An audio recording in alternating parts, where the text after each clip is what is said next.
Hey everybody, welcome back to another episode of the Fated Podcast. I'm your host, Wolflove, and I am joined once again by Editor DL. Hi everyone. Hopefully we won't have to disown this podcast. Why would you say that? Because I kind of am disowning the last one we did because it was crap. You can't disown what is a part of you. And our other host, which is really now our new host because he comes on here a lot, Alien Gaming. Yep, I'm a host now. Deal with it. I've been in like the past 5-6 episodes at this point. There's no way I can possibly be a guest anymore at this point. You're stuck with me now, viewers. Deal with it. This is the Keemstar of Fated. No. Because for one thing, I'm not a gnome. You're a clown. What is a Keemstar? You know, I do have red hair, so yeah, I could be a clown. It is a zodiac sign you see in the stars. He is the son of Ted Cruz. He who is prophesied to murder the Zodiac.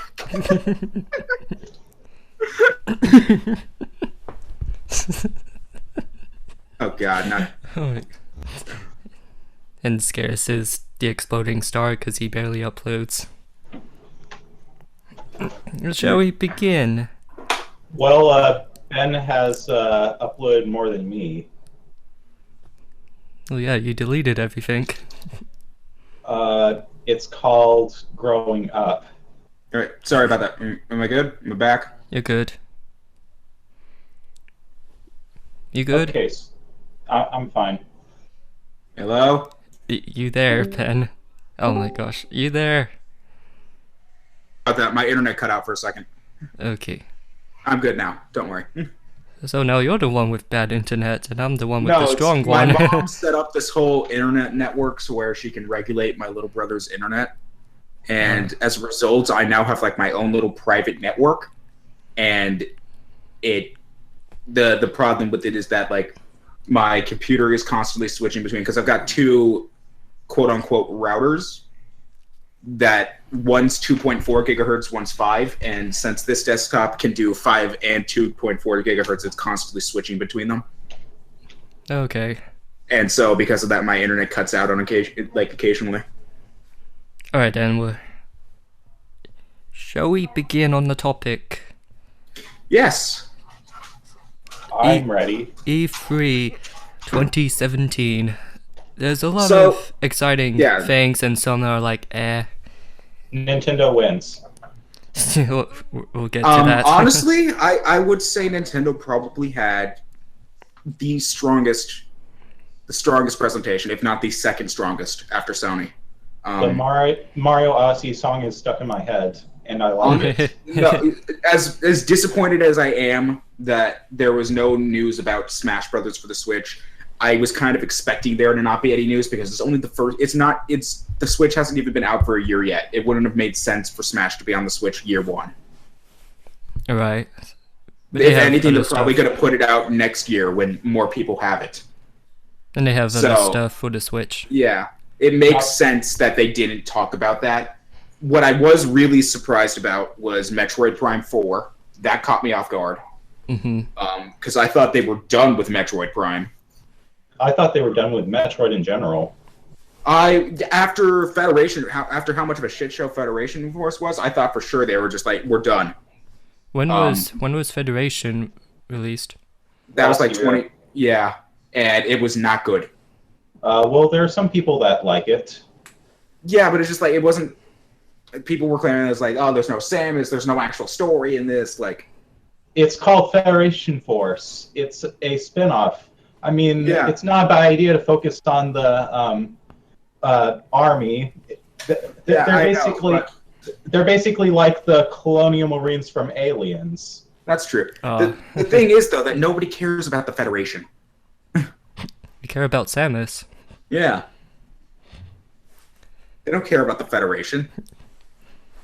Shall we But anyway, I was very surprised with Metroid Prime 4. And I loved how the entire world started freaking out over literally a logo, because that's all they showed. There's no trailer. Was just the number 4, and then that turns into the title Metroid Prime 4, which that makes me think it's obviously so early in development that they didn't show any footage.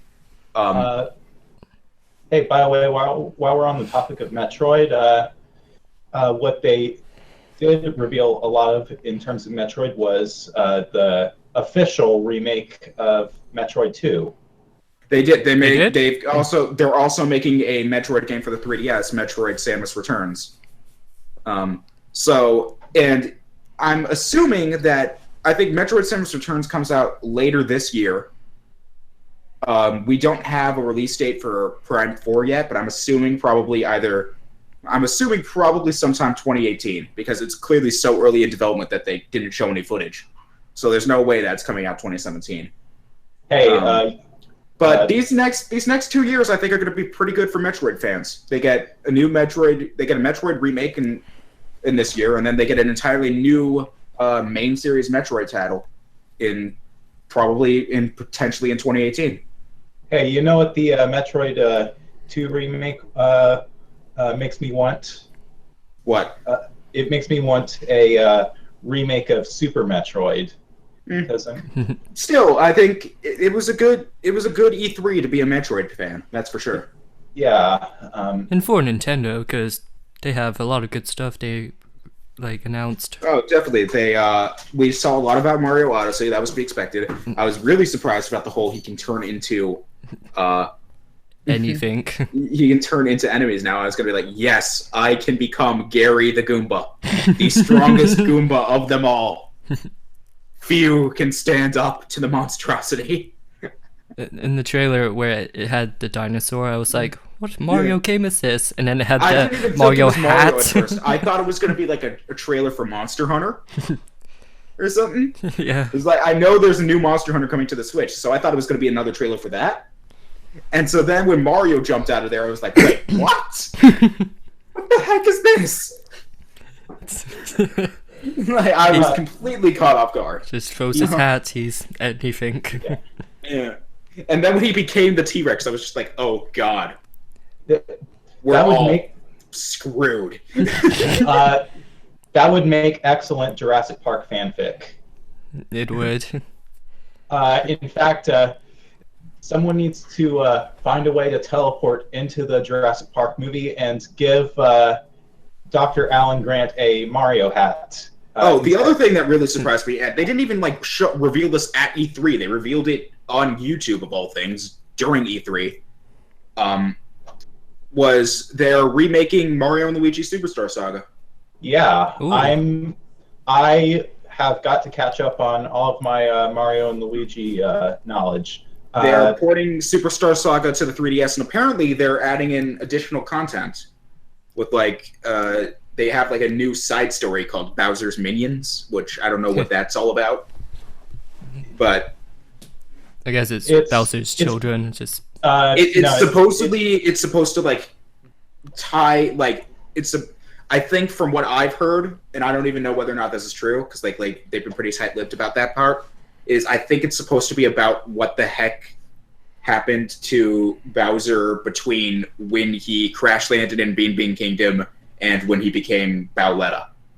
And not forgetting when he got amnesia and served under Popple for a while. Yeah. Mm. And during that part of the game, he had green eyes. Anyway. Yeah. Also, Nintendo did announce the Mario and Rabbids crossover, which is Nintendo and Ubisoft. Honestly, I'm going to be very honest. I had no desire for that game at all. I thought for sure it was going to be it's going to be one of these shitty crossover games. There's no point in this. And then they actually showed off the gameplay and all the stuff, and how it's apparently this tactical RPG almost. And now I'm actually kind of excited for this game. So it's going to be an RPG?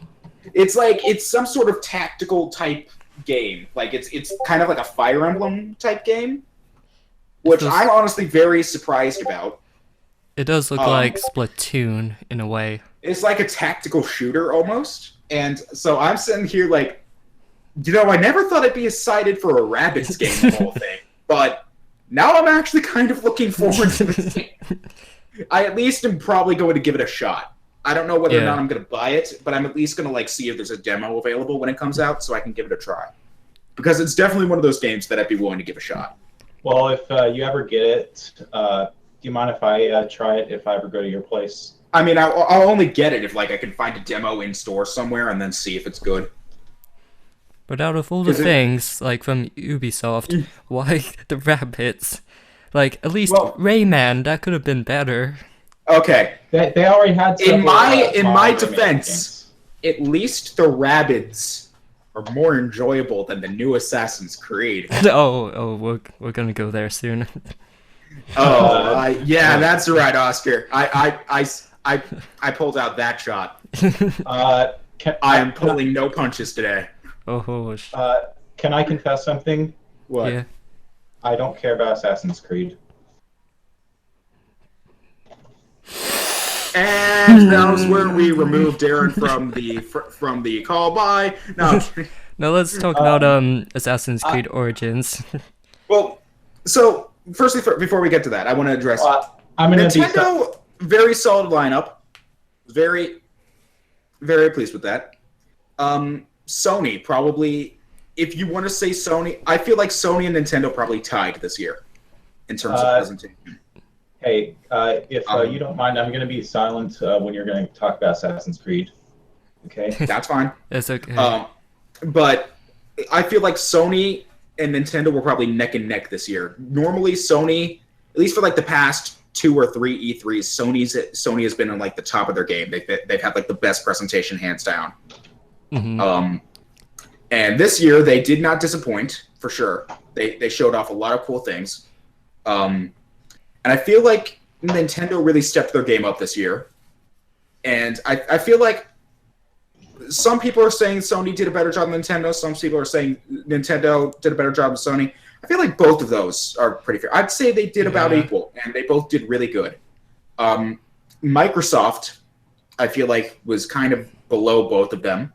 Because, way down. I mean, so on one hand, they finally revealed what Project Scorpio is. That's the Xbox One X.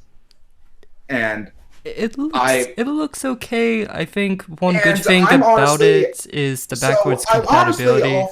I'm honestly all for it, and I love the concept. I love that this thing is probably going to be powerful more powerful than budget gaming PCs.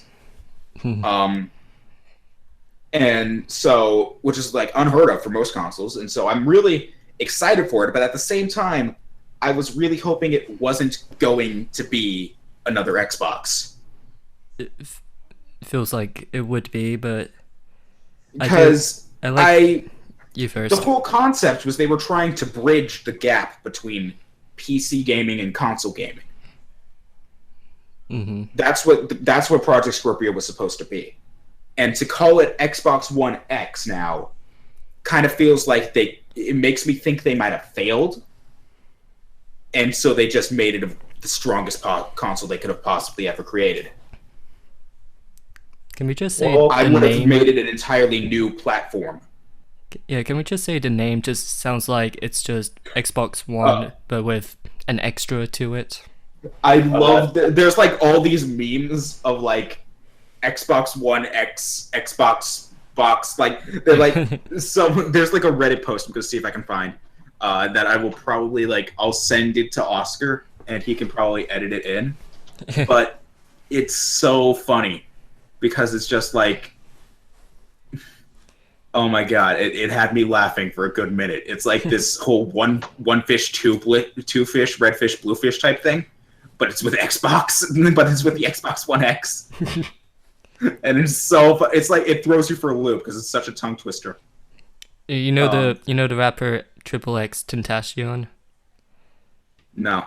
I did an edit video of the monkey playing his music.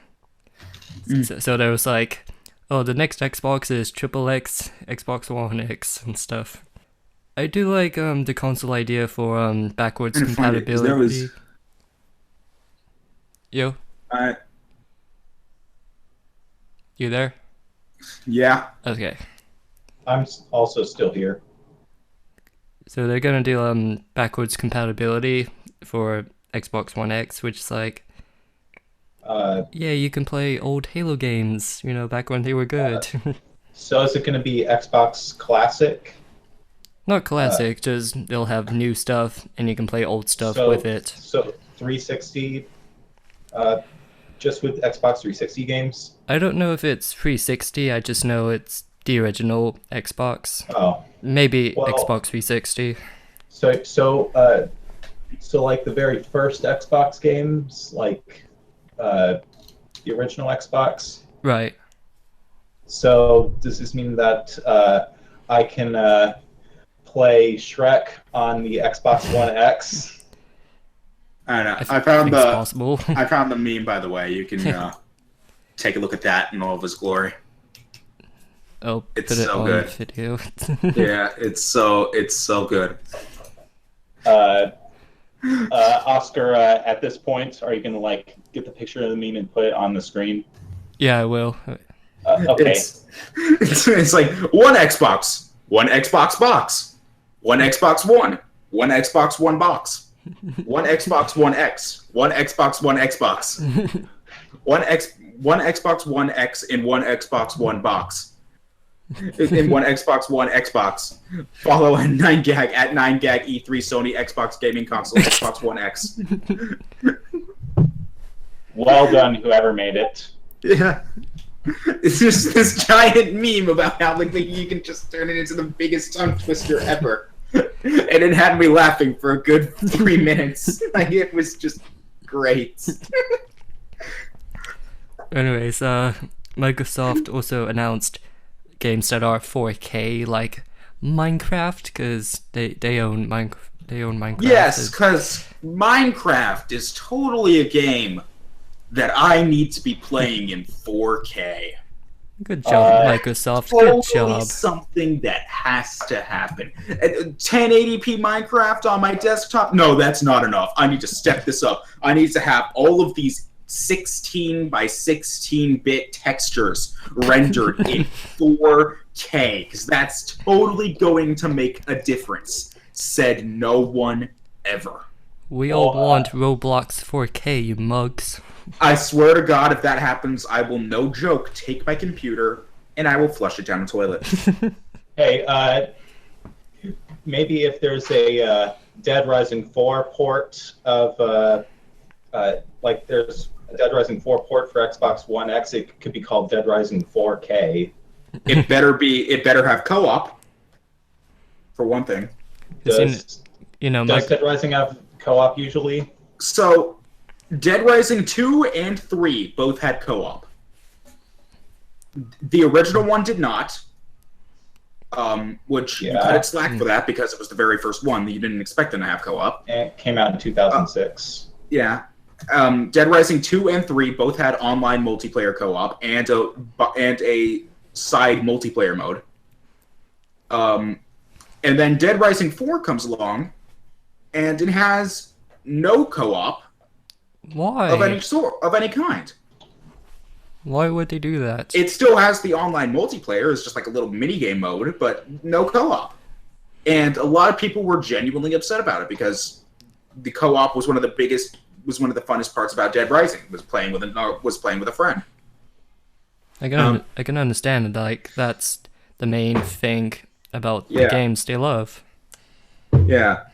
And I feel like the reason for it was because the original one of the reasons there wasn't co-op was, for one, it was 2006. Online co-op was not a very widespread thing back then. And for two, the original one didn't have like an extra character, like a side character that followed you around all the time that you could play as. Like, the original one was entirely focused around Frank West. That was your only character. Number 2 had Chuck Green, but you also had like a side character that the other person took control of when they joined in. Dead Rising 3, you were Nick Ramos, and yet again there was a side character that was part of the actual story and that you could take control, and that player 2 took control of.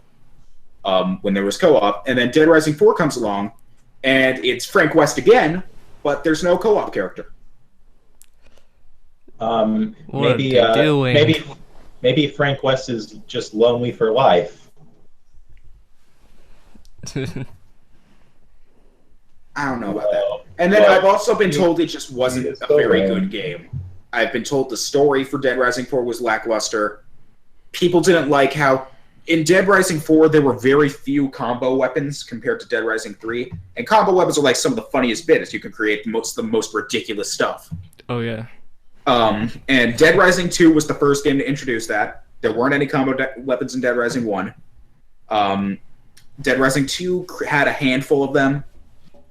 But Dead Rising 3 was when it really became like a main staple feature. They have like at least, I think they had like 50 combo weapons, not even counting DLC.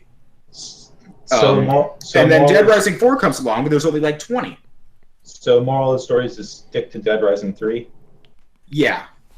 But Dead Rising 4 it's not a bad game, but it just feels rushed and lackluster compared to Dead Rising 3. Agree. And that's even, and the ironic bit about that was that Dead Rising 3 was a launch title. Like everyone just realized Dead Rising 3. They don't know about anyone else. Like Dead Rising 3 was a launch title for the original Xbox One. and normally like launch titles are not exactly very good. But this is like a legitimate What about this is like a World? Okay, with the exception of like some big names, but like normally a lot of like the first launch title games are not exactly don't exactly age well. But Dead Rising 3 is like a full-fledged game, and it's amazing. And it was a launch title.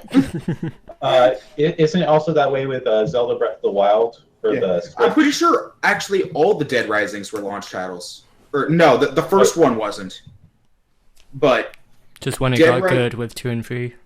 Dead Rising 2, I believe, was a launch title for the 360.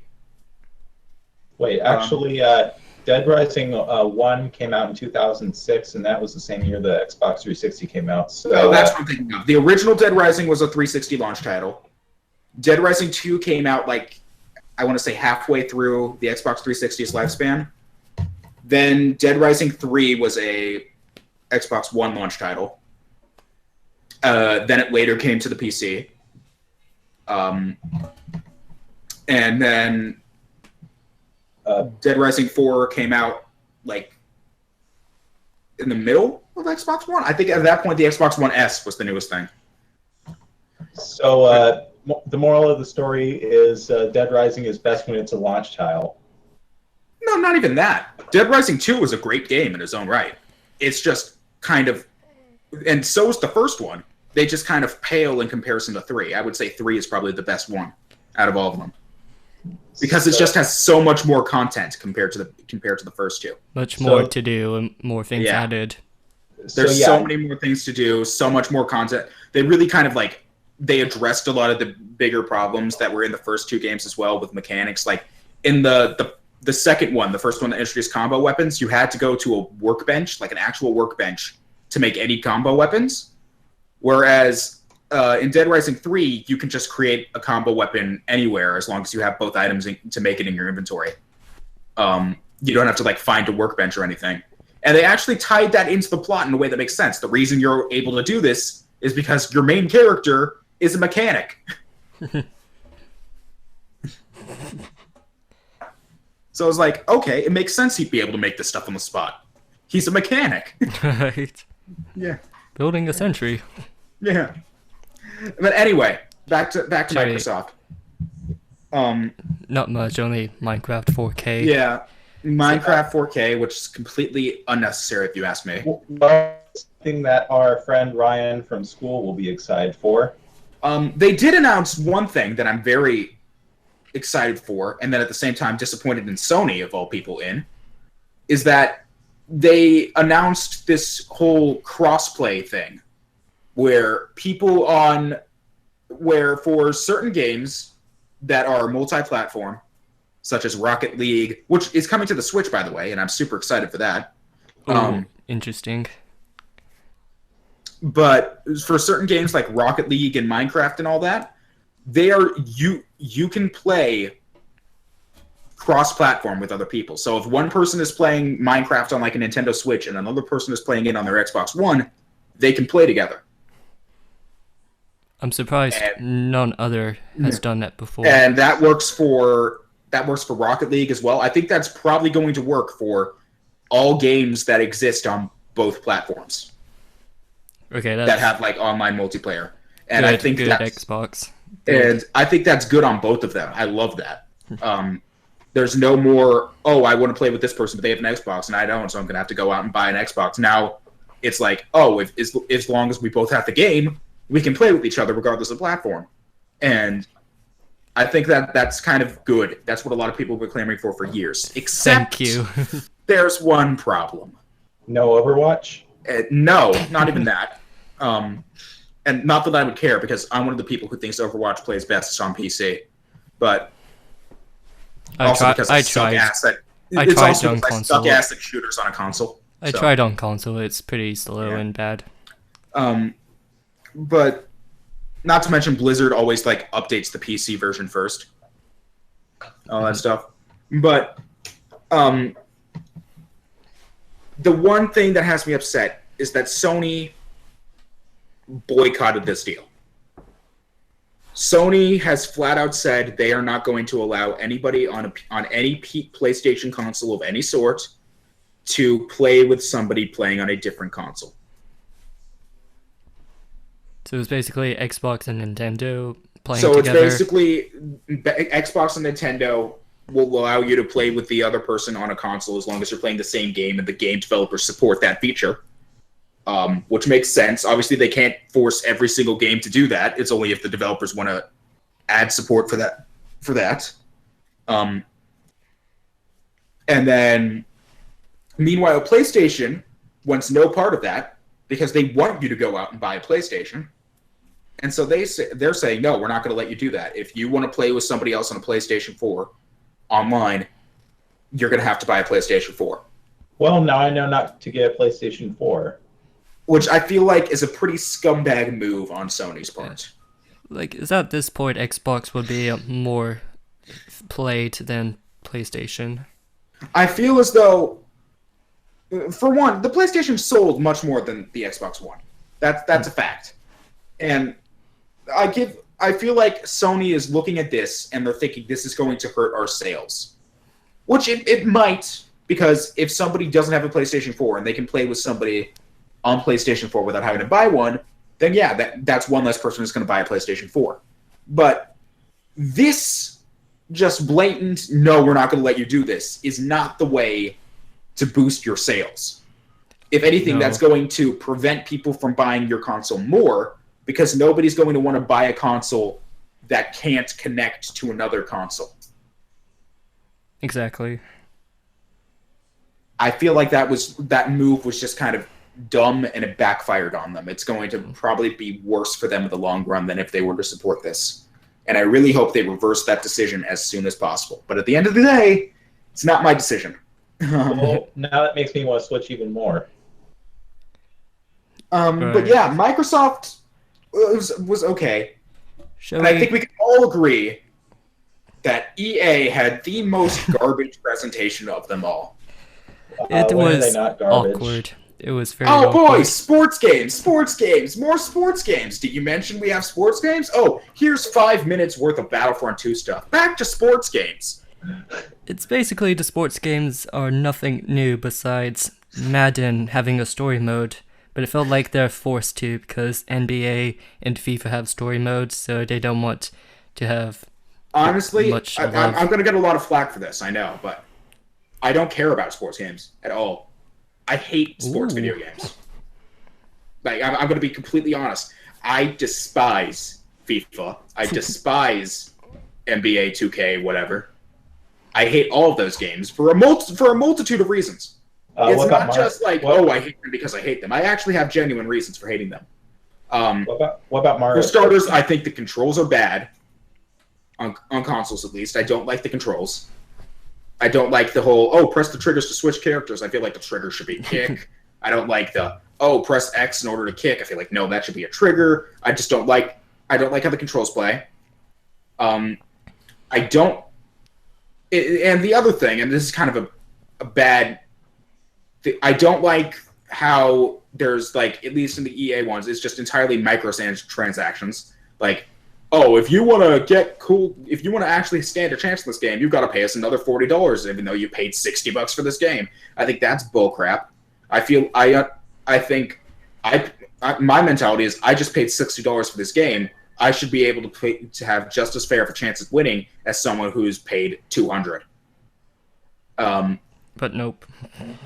But they still sell a lot, like as much as Call of Duty gets. And then the biggest thing is I just don't see the point in those games. If I want to if I want to go play soccer, I will go outside and play soccer. If I want to go play basketball, I'm going to go to a basketball court and play basketball. I'm not going to sit around and play on a console when I can actually go out and play the game myself. And I know what the counter argument is that, well, what if somebody's like handicapped and they can't play those games? Or what if it's raining outside and you can't play those games? And you know what? That's fair enough. Wheelchair basketball. No, you know what? That's a fair argument to make. If someone if someone's like a paraplegic, and like you can't expect them to play football. Well, what if it's wheelchair football? But okay, I don't even think wheelchair football is a thing. How would they Second of all, how are they going to move a wheelchair if they don't have arms? I was thinking wheelchair American football. And anyway, even though I feel like that, for one thing, I feel like that whole argument of, what if it's raining outside and all that, and what if they're handicapped or whatever, I feel like that's a complete bullshit argument. People still play outside. Because you're bringing in things that have nothing to do with the premise of these games. And if it's you're bringing that into the equation. And if it's raining outside, you could always play in an indoor basketball court. There's that. And there's also, if it's raining outside, just don't play the game right now. Wait for it to stop raining. Or just play in the rain. Just play in the rain. But Ben, what if you don't have any friends? Play by yourself. You are a sad excuse for a human being, and I would go find some. Well, that includes being social. Yeah, you know what? I'm not exactly like being social either. I suck it up. Deal with it. But I play FIFA.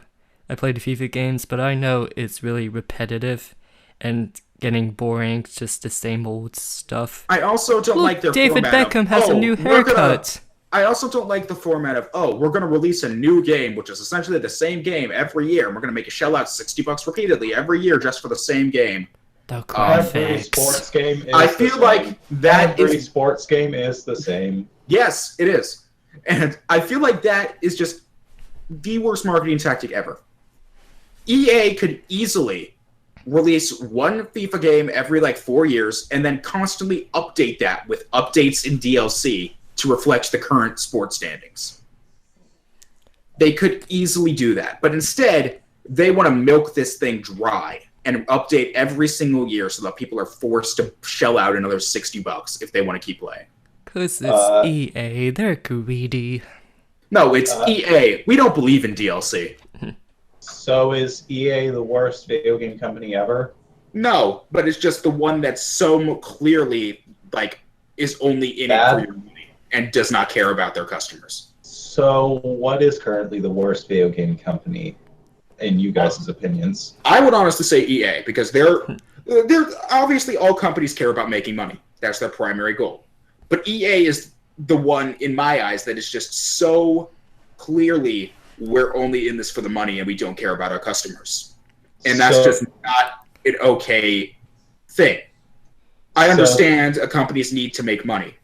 That should always be the top priority. But if they want to make money, they need to be able to give their customers a product they want. And they need to be able to do things that are not going to infuriate a customer, like releasing the same game every year for the past 17 years. So a company feels like it's run by Mr. Krabs. But at least Mr. Krabs knows how to make customers happy. But Ben, I was just gonna get to that because what everyone is waiting for is Star Wars Battlefront 2 EA.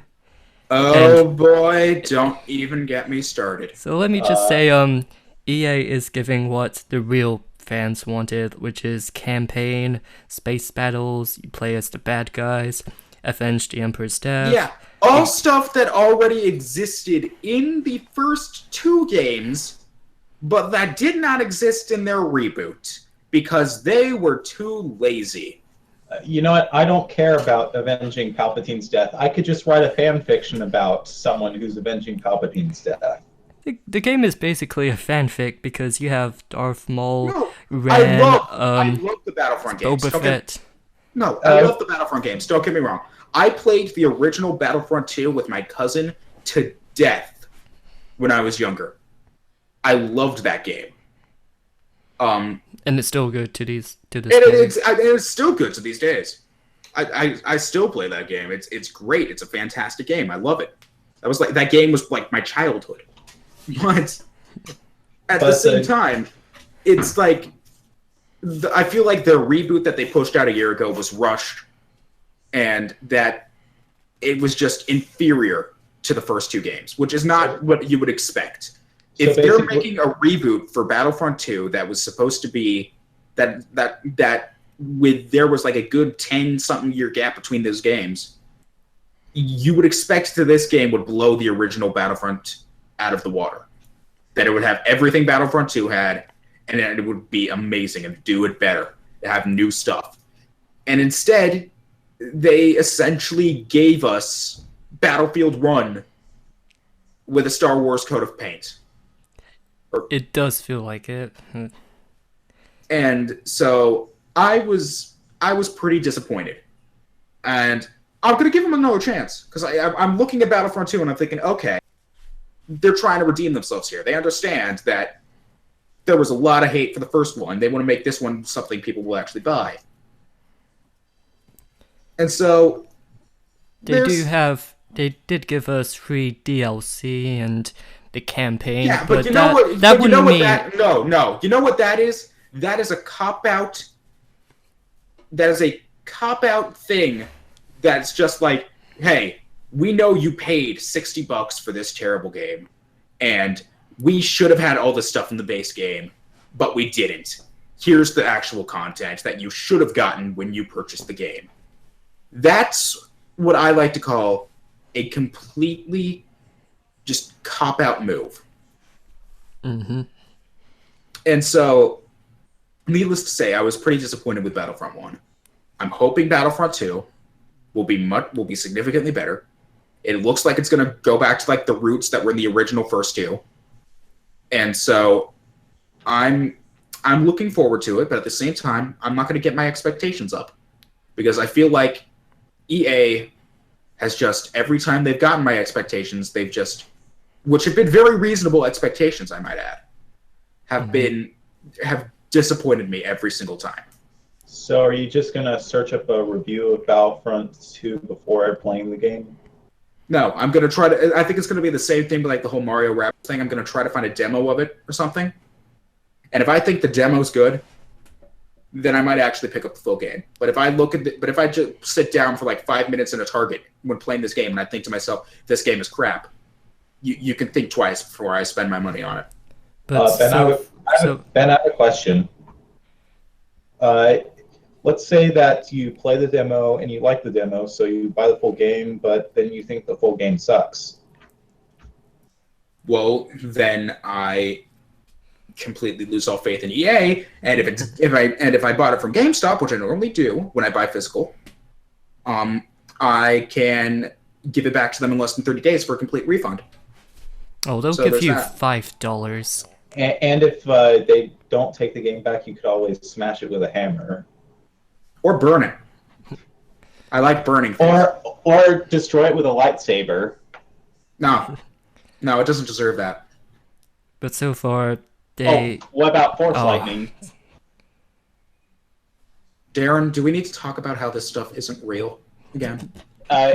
It's real. I'm sure you can search up YouTube videos of people making real lightsabers. Yeah, just like how Palpatine actually shoots lightning out of his hands and doesn't sound constipated all the time. Like, Darren, come on. Cut me some slack here. I can dream. No. Darren, I'm all for dreaming. Trust me. I'm a guy who likes dreams. But there's a difference between dreams that are obtainable and dreams that are completely impossible. Palpatine is one of them. Silence. Cricket. Cricket. Now I'm sad. Cricket. I'm sorry, Darren, but the truth is the truth. Palpatine isn't real. Oh, while I'm at it, should we tell him that Santa Claus isn't real either? Oh no, Palpatine is more important. I mean, it's not like I always knew Santa Claus wasn't real. I'm Jewish. I didn't care. I always knew he was fake. You kidding me? Not my holiday. I don't care. You know, I don't even care whether Palpatine's real or not. He's still awesome. He's still in us. Palpatine is still the best villain ever. Emperor Palpatode. But anyways, Star Wars Battlefront, it did get some positive feedback from the trailers and stuff. But some people are like, yeah, it's EA. They'll fuck it up somehow. Yeah, well, because EA has shown that they are capable of playing off of people's expectations and then releasing something that does not live up to those expectations at all. So now, let's go to Ubisoft. I am ready to talk about Assassin's Creed Origins. I have a lot to say. First of all, set in Egypt. Literally no one asked for Assassin's Creed in Egypt. The fans are either like, say, oh, China or Japan. But no, we have to climb pyramids. That's all there is. That's it, by the way. That's all you get to climb in this game. A pyramid. The maybe entire game actually just takes place inside the Great Pyramid of Giza. just climbing to get out. Yeah, your entire game is just trying to escape the Pyramid of Giza. Oh, maybe you can climb sand. Because sand is totally something that you're capable of climbing. Escaping a pyramid, that would sound awesome if it was not Assassin's Creed. Yeah, because there's like a lot of other games that's not Assassin's Creed that looks like a better version of Assassin's Creed. Like Uncharted. Or Prince of Persia. Or Prince of Persia. But actually, that's inspired Assassin's Creed. Yeah, and wasn't Prince of Persia, like, in Egypt? I think. So they're basically trying to turn Assassin's Creed Darren, into Prince of Persia. Prince of Persia was probably in Persia. That's at least the logical guess. Is if the game is called Prince of Persia, you would expect for it to take place in Persia. Well, basically what I'm saying is that with the new theme of Assassin's Creed in Origins, they seem to be trying to turn Assassin's Creed into Prince of Persia. No. See, I would make that argument if Assassin's Creed Origins was in Persia. Which, by the way, makes infinitely much more sense than Egypt. But why? Right. What would make a difference? Well, let's talk about the fact that, for one, Prince of Persia in ancient times was known to be a place full of crime, theft, and assassinations. Like the Assassin's Creed games. Meanwhile, Egypt, we had pyramids. There was a sphinx Sand? which nose fell off. Sand? Oh, some story about Moses. Oh, okay. Don't even. No. No. Assassin's No. Creed Moses. I swear to God, if Oh, they do I- that, I will literally burn Ubisoft to the ground. Do you forget I'm Jewish? Well, Is that I what you think. got here? Well, I think if they made Assassin's Creed Moses, that would just put them out of business. No, if they did that, they would lose every single one of their Jewish customers. I guarantee. I would never buy another Ubisoft game ever again if they released Assassin's Creed Moses. Has Assassin's Creed jumped the shark yet? Oh yeah. Well, it Oh, depends what you yeah. mean. It depends what you mean by jump the shark. Like, Like, No, did they actually jump a shark? No, I was just wondering when the series became stupid. well, here's where I'm gonna get to it. When you saw the walkthrough or the trailer for it, apparently you can control eagles. Like, you can be a bird in a game about history. That's great, except I don't think eagles are native to Egypt. I don't know how, but I can understand eagles because that's the symbol for the assassins and the Brotherhood. And since No, it's I called, get it, but it's since just it- like, since it's I called don't Origins, yeah. since it's called It's just like- Origins, it's like, oh, companionship. But eagles in Egypt, how is that possible? It's video game logic, Oscar. So that's like, eagles is one thing you can be. Also, in the trailer, there is a giant snake, which is like, I don't think there's any giant snakes in real life. Are you There breaking... are, okay, to their credit, there are a lot of connotations for snakes in Egyptian mythology. Okay, that's one thing. So if they're trying to go for a whole like mythological type route, then you can cut them some slack for the snake, because there's a lot of mention of snakes and giant snakes in Egyptian mythology. Why can we control a little snake instead of a bird? I don't know. But also, they had krakens in the other games, so I don't mind. Take into account, these are games that are entirely about trying to find the pieces to restore the Garden of Eden. Good point. You're just I trying to don't find exactly apples. think they're going for realism. Sometimes, but mostly, nah. I mean, if it's like trying to be accurate with the history, just trying to like make it real, like have like the bad guys based on real people, they would do it. But anything else like krakens and giant snakes, that's just for fun. It doesn't feel like you're exactly going back in time. It just feels like you're going back in time in mythology. So, I might get Assassin's Creed Origins. If it doesn't please me, then Assassin's Creed is dead.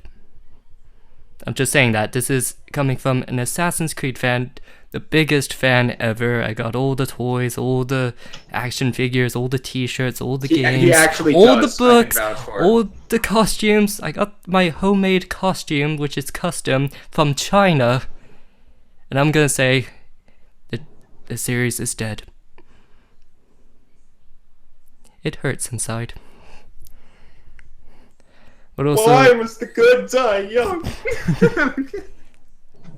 Ubisoft also announced Far Cry 5. I don't know if you guys are into the series. I'm not. I've actually never played a Far Cry game in my life, so I can't really make any judgments about that one. The only thing that's pissed me off about the trailer and stuff, it's just another game about a psycho Christian redneck family you have to avoid, like Resident Evil 7 and Outlast 2. It's like, why is that a thing this year? Why is that a thing? I mean, I can understand Resident Evil 7 because they're the first one this year to do it, but the others, why?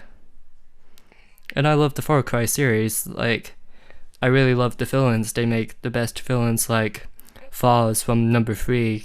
Have I ever told you the definition of insanity? That stuff, that's what I love. But, I don't think I'll get number 5. So what's next? Number 5 is the point where they jump the shark. Maybe it might be good. We'll see. Have you guys heard about the Kingdom Hearts 3? Yeah, but I'm kind of sad that they don't have Emperor's New Groove World. It would be perfect, because like I've played the Emperor's New Groove video game, and it's like one of my favorite video games of all time. It has like really awesome gameplay, and I think it would be perfect to put in Kingdom Hearts 3. But I think Kingdom Hearts is having a crossover with Final Fantasy. Isn't Kingdom Hearts already The a crossover with entire Final game Fantasy? is a is a Final Fantasy crossover. Because people say they're in the same universe, Final Fantasy. No, it's Kingdom because Hearts. the entire game is Final Fantasy mixed with Disney. That's always been the series. That's been the foundation. I never understand that, like Mickey Mouse and the other people just Cloud saying, Strife and Mickey Mouse working hand in hand. It's my dream come true. oh, hey there. Oh, we gotta kill Sephiroth.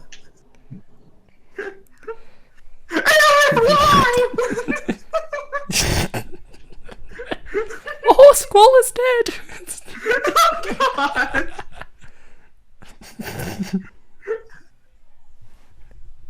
God. New South Park game. Zach, no!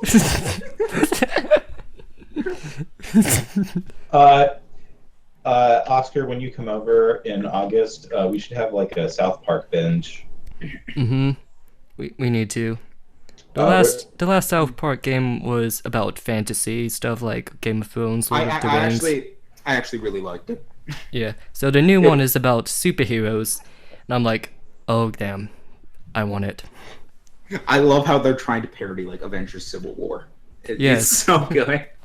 But it's a Captain America movie, not an Avengers movie. Was they're trying to do Captain America Civil War type thing. Whatever. So it's Darren, like- you know what I meant. The coon leaves and stuff, and it's all a war. And then Mysterion, which kind of looks like Batman, but somehow it's Marvel related. And let's see. Oh, can we talk about Bethesda? Sure. What they announced, Ben? Do you know? It's kind of disappointing. Yes. Overwatch expansion?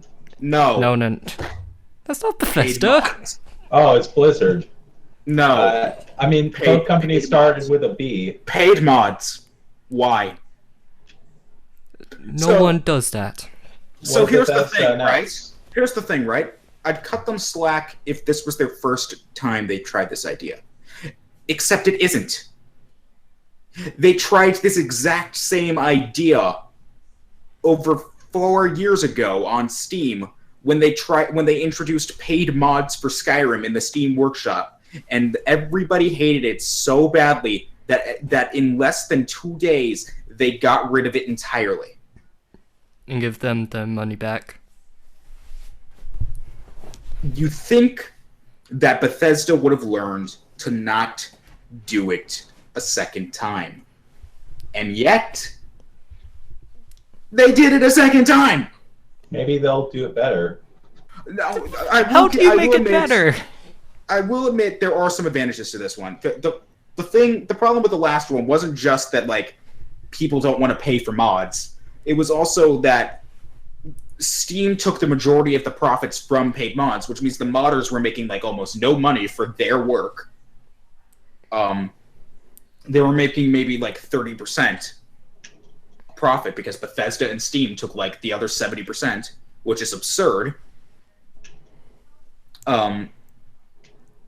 Meanwhile, but this time around, I think it's a 60-40 split where Bethesda takes 40% and then the modder gets 60%.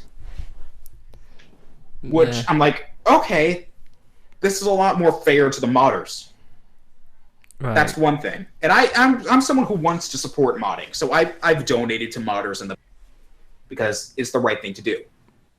But I don't like, and if I have to pay for like a $5 mod, knowing that the majority of that money will go to support the modder so he can make it better in the future, by all means I'll do it. But at the same time, the problem I had with the Steam Workshop was that the modders made no money, essentially. That's why I was against it. This time around, it seems like the modders are actually going to make money, which I'm for. And also that apparently they get to work one-on-one with Bethesda so they can push out updates faster and fix bugs and all this stuff. And so they can make better mods, like enhance their stuff. And I think that's great. I feel like that can make modding much better as a whole because you get to have a one-on-one relationship with Bethesda. But at the same time, I know there's going to be a lot of hate for it. There already is a lot of hate for it. If you go on the actual reveal thing for the Creation Club, as they're calling it, on Bethesda's actual YouTube channel, it's like 100,000 likes versus almost, at the time I saw it, 450,000 dislikes. Ooh. And I think that number is still rising because a lot of people are looking at this and they're thinking this is a repeat of the Steam Workshop paid mods fiasco. We don't want this. This was horrible the first time around. Why would you even try to do it a second time? And I can fully understand this. I could fully understand that argument. And I also understand the argument of people don't want to pay for mods. The entire premise of most mods is that, unlike DLC, they're free. They're free to download, they're free to use. And so that's one of the reasons that modding is liked, because it's easily accessible. You don't have to pay money to mod a game. You just have to own the game. Yeah, when you say it that way, it kind of does sound paid mod stupid. And also, modding sites like Nexus, one of like probably the world's most popular website for finding video game mods. They ever since the whole paid mods fiasco, they've been very vocal about, look, we don't allow pay mods on our site. We never have, we never will. But if you want to support a modder, which we totally understand and we want to support modders, if you want to support them, when you download their mod, you can donate to them. And we will give you a prompt when downloading the mod asking you if you would like to donate to this modder, if they have that set up. And I think that's the perfect way to go about doing it. Make modding free, and if someone wants to support a developer further and make it so that they can put in more effort and more work into their content, donate to them. I feel like there is no problem with that flaw. I love that idea. I think that is the ideal way to go about doing this. That way people can't get mad that they have to spend money on mods, and at the same time, modders get paid for their work because people are donating to them and supporting them willingly. I feel like I think that's was a good the idea. perfect solution, and it was ideal for many people for a good 5 years. There was no objections to this. And then Bethesda comes along with their whole Creation Club thing and screws everything up again. And that's all they announced, really. I mean, they did announce the new Wolfenstein game. Needless to say, what? Yeah, I've got to go in 2 minutes, but Okay. all right. But that's all they announced, and Yeah. everything else is Skyrim and Fallout 4 patching up and stuff. Is it so hard to make Elder Scrolls 6? I mean, don't get me wrong. I guess. So hard to make Yes. Skyrim 2? Yeah. How can Anyway, you on that do all note, that? I've got to abruptly leave because I have a class. So you guys are welcome to continue this podcast on your own, but unfortunately, I've got to bail out now. Bye, Ben. Apologies. Goodbye. Thank you for coming on. I'm a Host. co-host. Why would I not come on? I'll be back. I'll probably be on the entire episode next time. Don't worry. Sorry. Bye. Okay, see you in August. See you later. Okay, it's just you and me, Darren. Yeah. Let's see, what else did they announce at E3? Not anything that I'm interested in. Are you interested in the new Spider-Man game? No. No. I mean, I I liked the Spider-Man games as a kid. But, However, I'm thinking about whether I could read the Spider-Gwen comics because they're popular, I think I read and one of them. and I actually want to know how Spider-Gwen and Gwenpool were created. Hmm. Oh, Uh, that's did, weird. But you'll like it. and we can all thank the death of Gwen Stacy for that, not in the movies, because if the movies continued, they would have forced Spider-Gwen on us, just like how they forced the death of Gwen Stacy on us. Anyways, the new Spider-Man games, it's you can tell it's kind of copying Batman Arkham fighting and mechanics. But like the last two ones, The Amazing Spider-Man 1 and 2 were really bad because they're trying to be like the Batman games. But the new one, it really looks improved. It looks fresh and new.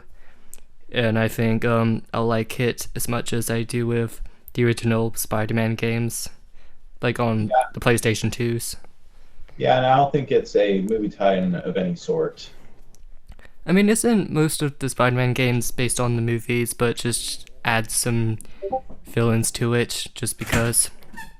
Yeah, that would honestly make sense. And plus the role of the Rhino in the Spider-Man 2 video game from 2004 was way more interesting than the Amazing Spider-Man 2 Rhino. I'm just gonna say that. Oh, because the armored Rhino or something they did in that movie.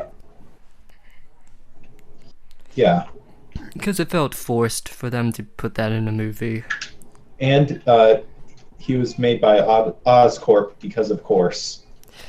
Of course, they're trying to make it like they created the mutant villains, and Yeah, I really yeah, didn't like it. But yeah, with Spider-Man: Homecoming, I'm gonna be honest. I think there are a lot more exciting superhero movies that will come out after Spider-Man: Homecoming, because there's Black Panther, Avengers: Infinity War Parts 1 and 2, and also Ant-Man and Wasp. Oh yeah, true. I'm still waiting for the Justice League movie. I feel like it would be a good movie. I might see Wonder Woman. I heard Wonder Woman has good reviews. You know what? You know what I'd be more interested in? What? What if Image Comics had their own cinematic universe? I think that would be a cool idea because if they're making a new Spawn movie, if it is successful, then they would try to make it like a universe. Maybe they could have an I Hate Fairyland movie, but it needs to Is be that animated. Image? Is that Image? Yeah, I Hate Fairyland is Image. Ooh, Yeah, and that'll be because interesting. and because I read I Hate Fairyland, I think I'm slowly becoming a fan of Image. I'm still waiting for the third volume of I Hate Fairyland that has issues number 11 through 15. Yeah. Yeah, I even bought the Free Comic Book Day exclusive issue of the series called I Hate Image. I want to read that someday. Let's see. What other games E3 announced? This. I don't know if you played Middle Earth or heard about it. Is it related to J.R.R. Tolkien's books? I think is it Lord Lord of the Rings? Kind of of. the Rings Online. Is it basically Lord of the Rings Online? Yeah, it is. Middle Earth: Shadow of War, which is kind of about it. Because I played the last game, Shadow of Mordor, which is so much fun. Until I realized it's a better version of Assassin's Creed. Well, I've actually not seen any of the Lord of the Rings movies, but I have seen the Hobbit movies. I think it would have been better if it was just one movie and it was shortened. True, yeah. It's literally Assassin's Creed in Lord of the Rings, and it's actually good. Yeah, I guess I could try out that Middle Earth game if I ever watched the Lord of the Rings movies. Yeah, try the games out. Also, Uh, Naughty Dog announced a new God of War game, and I've been a fanboy for Greek mythology and the God of War games. Wait, And Naughty Dog's now the developers of God of War. yeah, they're now I guess they needed something to do after Uncharted ended. sad, but good. Because God of War never had a bad game before, so Naughty Dog doing it's gonna be really cool. And it has different styles to it, unlike the other games, because the Yeah, fighting mechanics looks different and stuff. Yeah. Who needs Naughty Dog to work on those Crash Bandicoot remakes? True. I'm really surprised Naughty Dog didn't announce anything of The Last of Us 2. The Last of Us was like Game of the Year when it was released, and it was praised. They had to remaster it on the newer consoles because everyone loves it. Maybe they're taking their time so they can have the second one be Game of the Decade. It could be, yeah, because I think the first one came out like around Xbox 360 and PS3, so I think that was 2012 or 2013.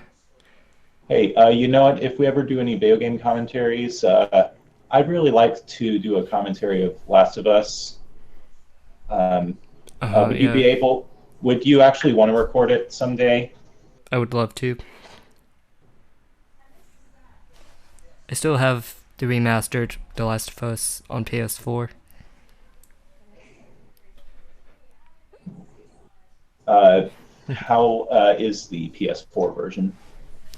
It's basically the same, just making the graphics look more stunning, and they added a few things to the ending, like just a bit of DLC, and that's it. So why isn't it called the Extended Edition if the ending is longer? I mean, it's not like it's longer, it's just an added bonus to it. Like, it's like an epilogue. So I guess that's good. Yeah. Shall we go into conclusion? So, yeah. I think Nintendo is number one for good at announcing things, right? Yeah, it's making me want to get a Switch. Sony is number two, had some good things. What you think? Sony? 2? Yeah, Sony is definitely second place. I'd say Microsoft. I think they'll be number 3. Do you know anyone that's going to get an Xbox One X? Not sure yet. And I'll think about it. Well, if it's compatible with Xbox Classic games, we're going to get someone to do some Shrek live streams every single day. That's one thing. Like, moving down, we'll go to Ubisoft for number 4. Not that bad. Like, Assassin's Creed, Far Cry. That's pretty much it. Nothing fascinating or amazing, but it's number 4. They could have announced a Scott Pilgrim port. Like, considering that the Scott Pilgrim beat 'em up game is gone from Xbox Live and PSN, and considering the positive reception, wouldn't it make sense for them to port the Scott Pilgrim game onto newer consoles? It really could.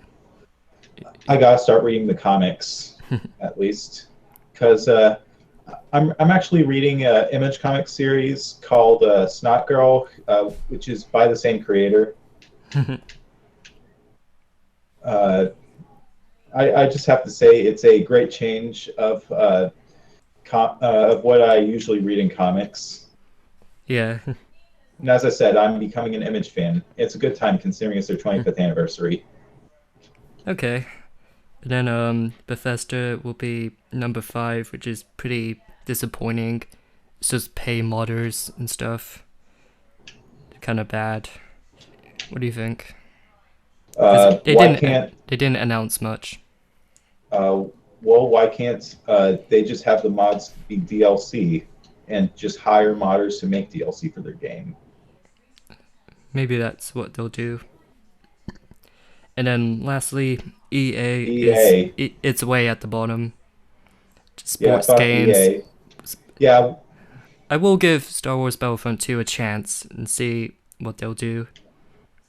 But that's basically it. So they're at the bottom. So it goes Nintendo, Sony, Microsoft, Bethesda, Ubisoft, EA. And it was pretty close between Nintendo and Sony.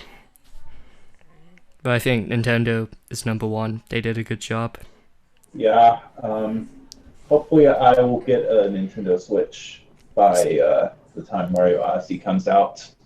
Same here. I think Odyssey would be the best Mario game out so far. I mean, that's debatable. Well, best since Galaxy. Yeah, we'll say that.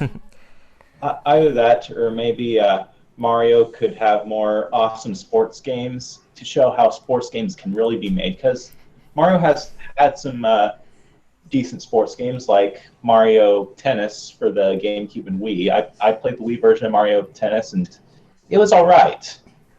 I'd play it with friends, although I would say that Mario Super Sluggers is could have been better if it was made later in the Wii's lifespan. But I have a feeling that if Nintendo made a Mario Baseball and put more effort into it, like make Mario Super Sluggers HD, that would be best sports game of the year. Mm-hmm. Okay, I think that ought to do it for this episode. Okay. Thank you guys so much for watching. Hope you agreed on these opinions and Ben ranting. Yeah, and hopefully by the next time we will, Oscar will be doing the podcast in Houston, and we could do like a face cam episode. Yes, that's a good idea. It might Alive. not be a July podcast, but we can try for an August podcast. Yeah, we'll try August. Well, Thank you guys so much for watching. And I'll see you all next time. Bye bye. see you guys whenever.